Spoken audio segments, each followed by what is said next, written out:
የእግዚአብሔር ሰላም ለሰው ሁሉ ይሁን። እንደምናችሁ።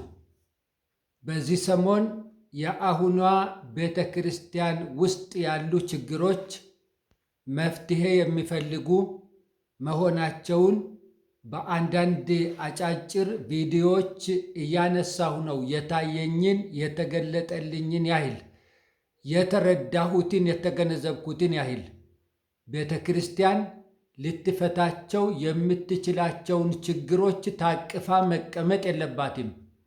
መፍትሄ የሚኖራቸው ችግሮች ቤተ ክርስቲያን ውስጥ እንዲቆዩ እንዲቀመጡ እድል መሰጠት የለበትም። ነገዋን የሚያበላሹ በረከቷን ሊከለክሉ የሚችሉ እግዚአብሔርን የሚያሳዝኑባት ነገሮች ቤተ ክርስቲያን ልታስወግድ ልታስቀር እየቻለች አብረዋት እንዲቀጥሉ እድል ሊሰጥ አይገባም።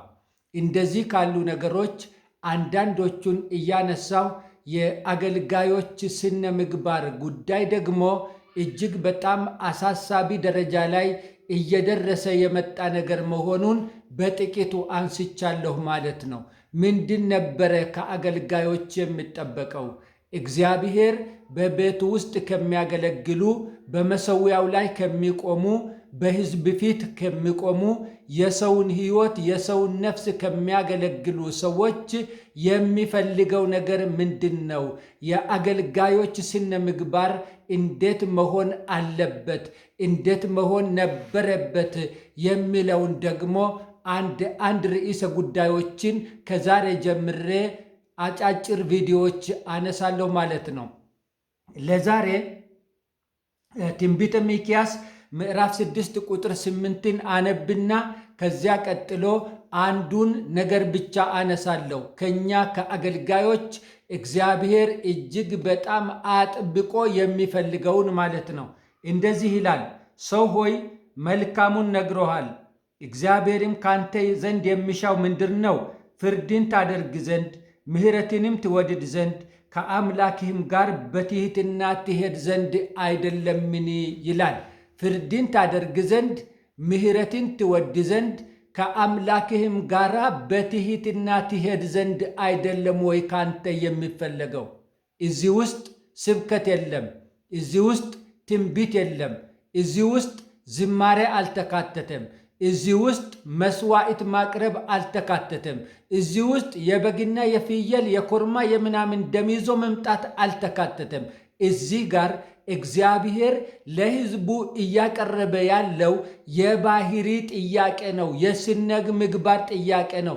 የኢቲክስ ጥያቄ ነው እየቀረበላቸው ያለው። እግዚአብሔር አይራብም፣ አይጠማም። እግዚአብሔር የእንጀራና የውሃ ጥገኛ አይደለም እንደኛ። እኛ የእንጀራ ጥገኛ ነን፣ የውሃ ጥገኛ ነን እዚህ ምድር ላይ በሕይወተ ሥጋ ለመቆየት። ስለዚህ እንራባለን፣ እንጠማለን፣ እንጀራና ውሃ ባጣን ጊዜ ማለት ነው። እግዚአብሔር ግን አይራብም፣ አይጠማም። እግዚአብሔር መመለክ የጀመረው እኛ ከተፈጠርን በኋላ አይደለም። እግዚአብሔር መመስገን የጀመረው ሰው ከተፈጠረ በኋላ አይደለም። ለእግዚአብሔር ሊሰገድለት የጀመረው ሰው ከተፈጠረ በኋላ አይደለም። ከዘለዓለም እስከ ለዘለዓለም የነበሩ መላእክት የነበሩ እንደኛ ውሃና እንጀራ የማያስፈልጋቸው ቅዱሳን ያመልኩት ነበረ፣ ያመሰግኑት፣ ያከብሩት ነበረ። ስለዚህ የኛ ምስጋና፣ የኛ መስዋዕት፣ የኛ አገልግሎት ጥገኛ አይደለም እግዚአብሔር ፈጽሞ። ስለዚህ እዚህ ቦታ ስነ ምግባር ይጠይቃቸዋል፣ ባህሪ ይጠይቃቸዋል። ፍርድን እንድታደርጉ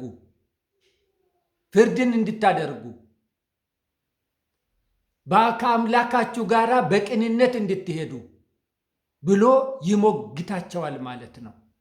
አገልጋይ መልካም ስነ ምግባር ሲኖረው፣ መልካም ባህሪ ሲኖረው፣ ጥሩ ባህሪ ጥሩ ስነ ምግባር ሲኖረው እየኖረ ያለው ለራሱ ብቻ አይደለም።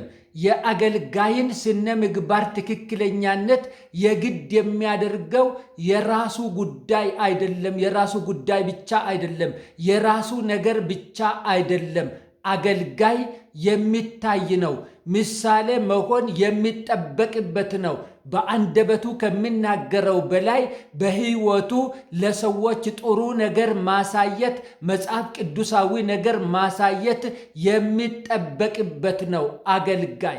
በዚህ ምክንያት የስነ ምግባር ጉዳይ በአገልጋዮች ዘንድ ቢቻል ወይም ባይቻል ተብሎ አማራጭ የሚያዝበት አይደለም።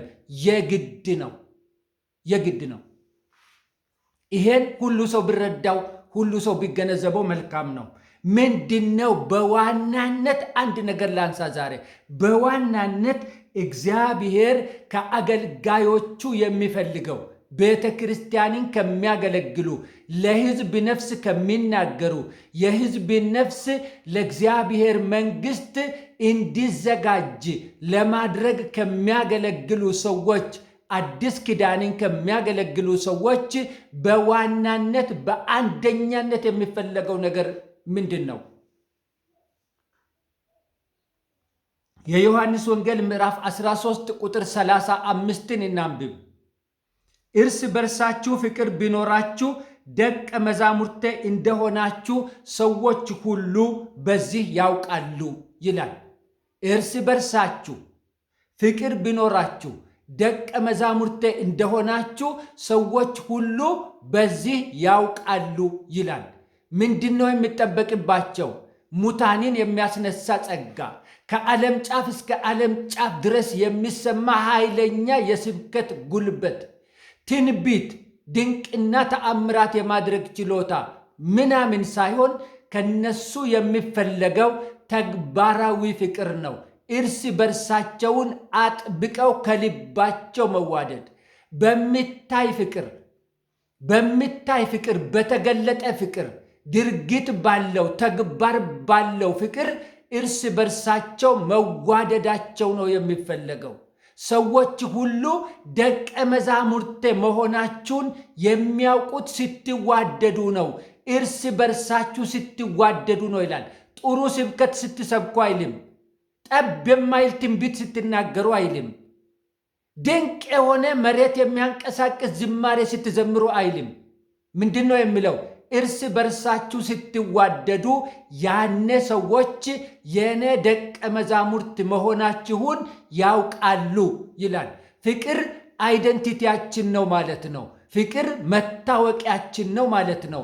ፍቅር ለእርስ በርሳችን የምናሳየው ተግባራዊ ፍቅር፣ ፕራክቲካል ፍቅር፣ በመስጠት በመቆረስ በመራራት ላይ የተመሰረተ ፍቅር፣ ያለንን በመጋራት በመካፈል ላይ በራችንን አንዳችን ለሌላችን ክፍት በማድረግ ልባችን አንዳችን ለሌላችን ክፍት በማድረግ ላይ የተመሰረተ በዚህ የተገለጠ ፍቅር ሲኖረን ሰዎች የክርስቶስ ደቀ መዛሙርት መሆናችንን ያውቃሉ።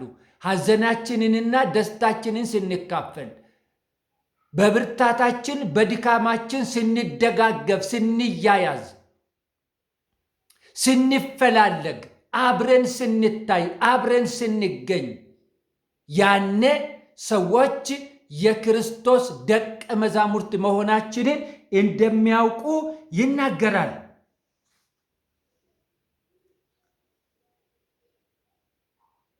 አንደኛ ጴጥሮስ ምዕራፍ 1 ቁጥር 22 ላይ ደግሞ እንደዚህ የሚል ሐሳብ አለ።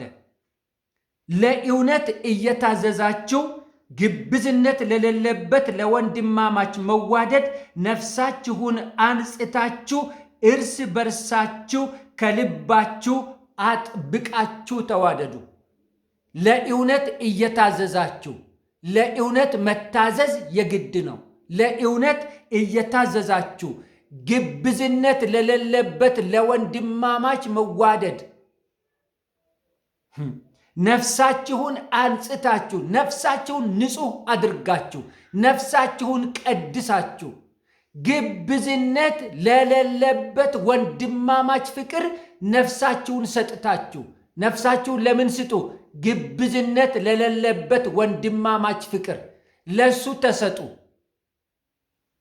ከዚያስ እርስ በርሳችሁ ከልባችሁ አጥብቃችሁ ተዋደዱ፣ ወረት በሌለበት፣ እከክልኝ ልከክልህ በሌለበት፣ ማበላለጥ መበላለጥ በሌለበት፣ አንዱም ማቅረብ አንዱም ማራቅ በሌለበት፣ በክርስቶስ ላይ በክርስቶስ ውስጥ እርስ በርሳችሁ ከልባችሁ አጥብቃችሁ ተዋደዱ ይለናል።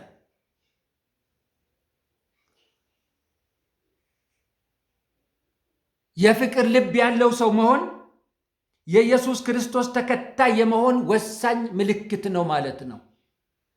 የፍቅር ልብ ያለው ሰው መሆን የኢየሱስ ክርስቶስ ተከታይ የመሆን ወሳኝ ምልክት ነው ማለት ነው። እውነተኛ ፍቅር፣ አንድ ሞቆ ሌላ ጊዜ የማይቀዘቅዝ ፍቅር፣ በሁኔታዎች ላይ ያልተመሰረተ ፍቅር በውስጣችን አለ ማለት የክርስቶስ ተከታዮች መሆናችንን ሰዎች በዚህ ያውቃሉ። አዎ፣ ፍቅር ሲኖር ደግሞ ቅንነት አለ፣ ትዕግስት አለ፣ ይቅርታ አለ፣ መልካምን ማሰብን ማድረግን መለማመድ አለ፣ መልካም በማሰብ መልካም በማድረግ መጽናት አለ፣ ልግስና አለ፣ እርካታ አለ፣ ራስን መግዛት አለ። ፍቅር ባለበት እነዚህ ሁሉ አሉ። ፍቅር የትዕግስት ጉልበት ነው። ፍቅር መልካም ነገር የማድረግ ነዳጅ ነው፣ ጉልበት ነው፣ አቅም ነው፣ ኃይል ነው። ፍቅር ሲኖረን ወንዝ ተሻግረን ወንድማችንን እህታችንን እንፈልጋለን። ፍቅር ሲኖረን ካለን ነገር ላይ ብዙ ሳናቅማማ ብዙ ሳንሰስት እናካፍላለን።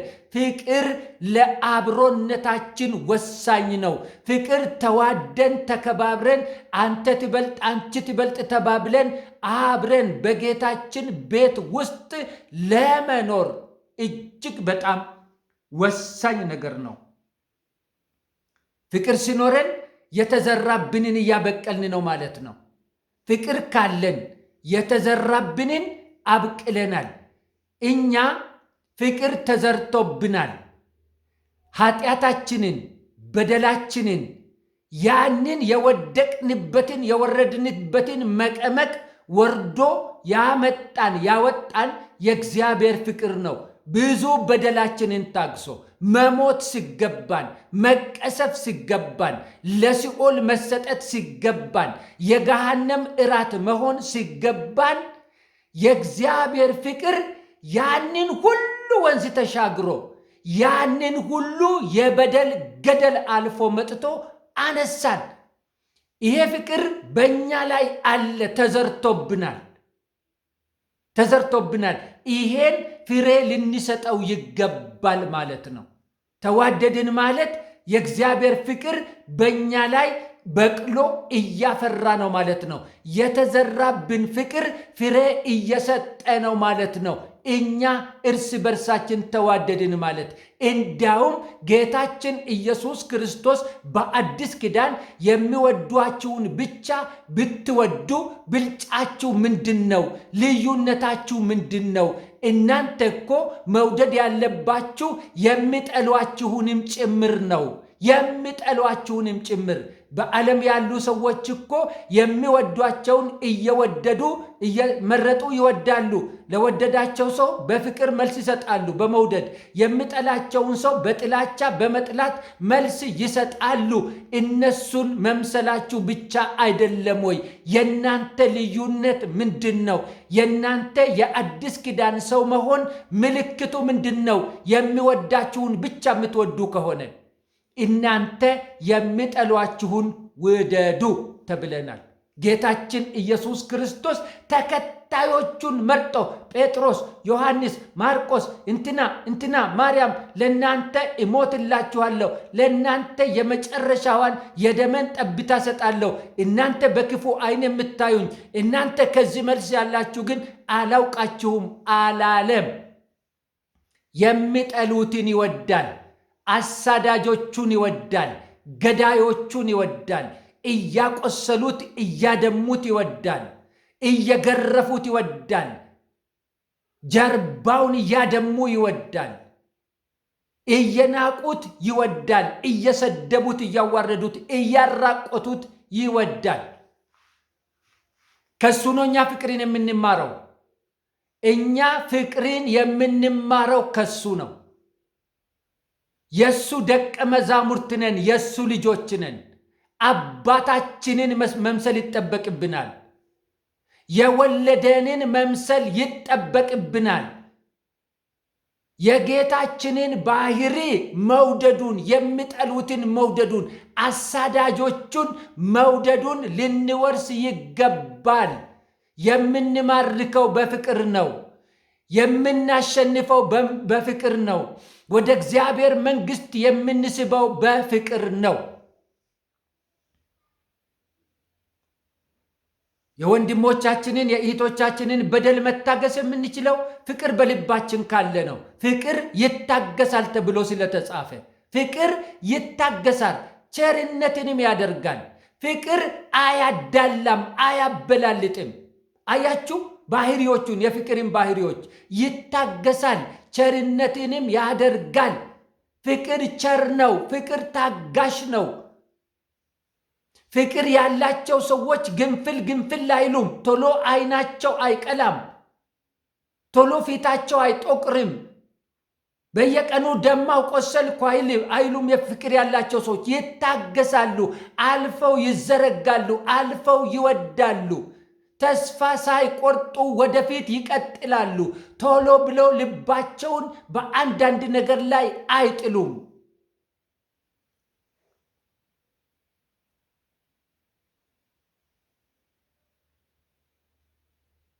ሲጀመር አዲስ ኪዳን ውስጥ ያለ ፍቅር ሳይኖረው፣ ወንድሙን ሳይወድ፣ እግዚአብሔርን ሳይወድ፣ ለፍቅር እንግዳ ሆኖ፣ ለፍቅር ባይተዋር ሆኖ፣ ፍቅርን የማያውቅ፣ ፍቅር ያለበሰ፣ ፍቅር በውስጡ የሌለ ሆኖ ኢየሱስ ክርስቶስን መከተል፣ እግዚአብሔርን ማምለክ የሚችል አንድም ሰው አይገኝም። አንድም ሰው አይኖርም። ምክንያቱም አዲስ ኪዳን መሰረቱ ፍቅር ነው። አዲስ ኪዳን ምሰሶው ፍቅር ነው። አዲስ ኪዳን ግድግዳው ፍቅር ነው። ማገሩ ፍቅር ነው። ጣሪያው ጉልላቱ ፍቅር ነው። አዲስ ኪዳን ግቢው ፍቅር ነው። ሁሉ ነገሩ ፍቅር ነው። አዲስ ኪዳን ጌታችን ኢየሱስ ክርስቶስ እኔ የወይን ግንድ ነኝ፣ እናንተ ቅርንጫፎች ናችሁ ብሏል። እንግዲህ ኢየሱስ ክርስቶስ የፍቅር ግንድ ነው። እኛ ደግሞ ቅርንጫፎች ነን። እሱ የፍቅር ግንዱ ነው፣ መሰረቱ ነው። እኛ ደግሞ ቅርንጫፎች ነን። አንድ ወይን የእሾህ የኩርንችት ቅርንጫፍ ሊኖረው አይገባም። ማንኛውም ወይን ላይ እሾህ፣ ኩርንችት ቅርንጫፍ ሆኖ ልታገኙ ፈጽሞ አትችሉም። የወይን ቅርንጫፍ ወይን ነው። ልክ እንደዚሁ የፍቅር ቅርንጫፍ ፍቅር ብቻ ነው መሆን የሚችለው። ኢየሱስ ክርስቶስ ላይ ነው የሚኖረው። እሱ ግንድ ነው፣ እኔ ቅርንጫፍ ነኝ እያልን ጥላቻ ሊኖር አይችልም ልባችን ውስጥ። ሰውን የምንጠላ የማንወድ መሆን አንችልም። የማንራራ መሆን አንችልም። ትዕግስት የሌለን፣ ምሕረት የሌለን መሆን አንችልም። የት ኖረን? ጌታችን ኢየሱስ ክርስቶስ ላይ እንደ ቅርንጫፍ ተጣብቀን አንችልም ፈጽሞ። ልንመስል እንችላለን፣ ለራሳችን ነኝ ብለን ልናወራ እንችላለን። ነገር ግን መሆን አንችልም። እዚህ ቤት ውስጥ አዲስ ኪዳን ውስጥ ለመኖር እዚህ የአዲስ ኪዳን ሰውነት ላይ አዲሱ አካል ላይ ለመኖር ፍቅር የግድ ነው። ከፍቅር የተነሳ ምሕረት፣ ከፍቅር የተነሳ ርኅራኄ፣ ከፍቅር የተነሳ ቸርነትና በጎነት የግድ ነው። ተዋደን እንጂ ራሳችንን ወደን አዲስ ኪዳን ውስጥ ደቀ መዝሙር መሆን አንችልም። ተዋደን እንጂ ራሳችንን ወደን አንችልም። ተዋደን እንጂ እኔ ራሴን ነው እያልን አንችልም። ፈጽሞ አይቻልም። ነኝ ብሎ መፎከር ግን ይቻል ይሆናል። ነኝ ብሎ ማውራት ግን መናገር ግን ይቻል ይሆናል። አዲስ ኪዳን ውስጥ አካሉ ላይ የሚኖር በፍቅር የታነጸ ሕይወት ያለው ብቻ ነው። ክብር ለእግዚአብሔር ይሁን። እንግዲህ እኛ ከዚህ ጉዳይ በብዙ ነገር የወደቅን ነን፣ በብዙ ነገር የወረድን ነን።